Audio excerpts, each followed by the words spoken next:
remember I was a small child, and my sweet mom teaching me Shema Israel. Shema Israel, Adonai Eloheinu, Adonai Echad. I went to a Jewish school in Tehran, learning Hebrew, English, Farsi. They talked more about faith and what it is to know who this God is, God of Abraham, Yitzchak, and Yaakov. I remember every night praying the Shema and then just openly talking to God. In our family, things were going wrong. My parents were out of sorts, fighting with each other. I had a tremendous earache. And I remember my grandmother telling my dad, you need to bring a lamb, a sheep, and have the rabbi come and say bracha and sacrifice the lamb. We gathered around and we laid hands on the sheep. The rabbi prayed in Hebrew, and I always distinctly remembered that was for our awun, for our sins. The minute that he slaughtered the lamb, something amazing happened.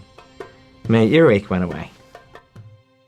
It was a big prestige thing in Iran for the kids to come to America. And I was fortunate enough that I was able to come here. I went to an American school, just a whole new world. I felt like I can do anything I wanted to do. My parents weren't looking over my shoulder, and I didn't have to be accountable to anybody. I still remember that, you know, there was a 10th commandment that it said somewhere in there, do not commit adultery and things like this. But I thought to myself, maybe that's really for the olden people. I'm a software developer by trade. In collaboration with some friends, on the side, we start working on another business project. Some of the business contacts that we had were people of faith. I love the strength of their faith. And the way they talked about this man, Jesus, is as if he was God himself. And that was really offensive to me. And one thing that challenged me is that they knew my Jewish Bible better than I did. You know, having heard all these debates in my head and friends, and obviously reading articles, books, archaeology, and so on and so forth about, well, Moses did this, and Jesus did this, and Muhammad did this. You know what? I really need to go to the source. I'm going to go read the Jewish Bible. One thing I had realized as I was reading the Torah, it was amazing to me that when the Jewish people went through what they witnessed with God opening the sea and went through and they saw these unusual happenings that Moses himself says, you were all witnesses, you saw these things. Your children haven't seen them, but you saw them. Just remember this. Yet, they forgot about it, and for 40 years, we just spun around the desert over and over and over. And I thought to myself, is it possible that, last time was 40 years, maybe this time it's been 2,000 years, that we're spinning around this world, chasing our own tails and trying to figure out what's up. And sure enough, as I start reading this passage, Isaiah 53, and it starts talking about that, how this man died for our sins, and he was bruised,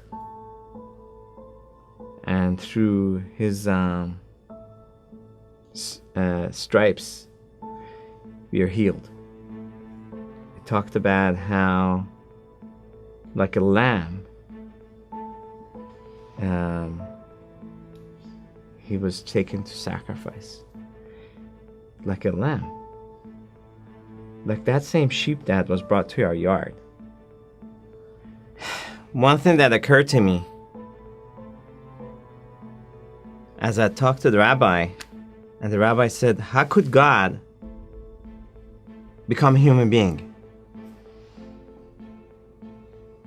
And it occurred to me, if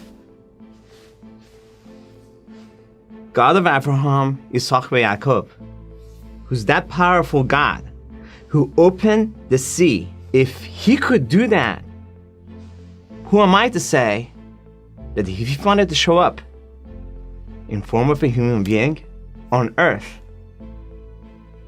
who am I to stop him? I kept telling myself, you know what? He's the Messiah. He's the Mashiach. He's not a Gentile, he's Jewish. It was the straw that broke the camel's back, that passage. Once I read that passage, it was like, okay, basically, it sealed the deal. He is the Messiah. And I believed him. I never wanted to hurt my family. So I stayed silent. Then a short while ago, something happened that turned me upside down again. My own son was driving back from his internship program, long distance. That night we were waiting for him at home. 9 o'clock is when we were expecting him. You get a knock on the door. It's the police. Our local police. And we're like, okay. He said that your son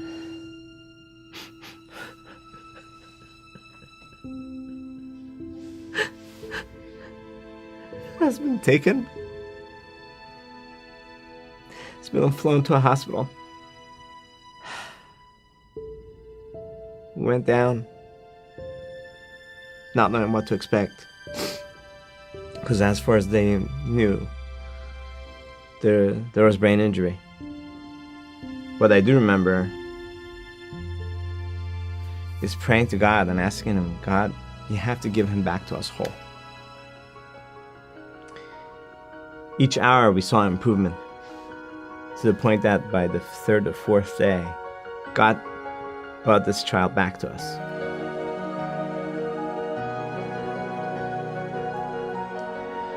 What that did reminded me of a story about a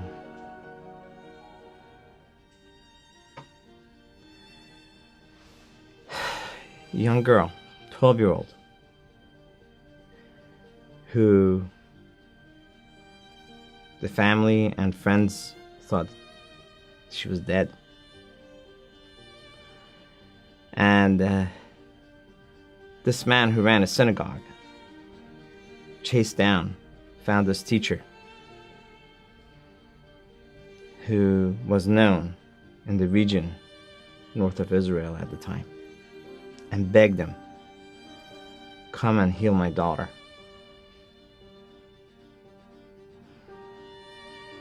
And this man went down to this other man's house and raised the little girl back to life. The man whose daughter was healed, who could not shut up anymore. I love my family, but I can't shut up about who this Jesus is anymore. This Jesus healed my son, brought him back to life. He was gracious to watch over my son when I couldn't. And I didn't know. I feel like that man whose daughter was healed. I can't shut up anymore. I have to tell the story. I have to tell the story.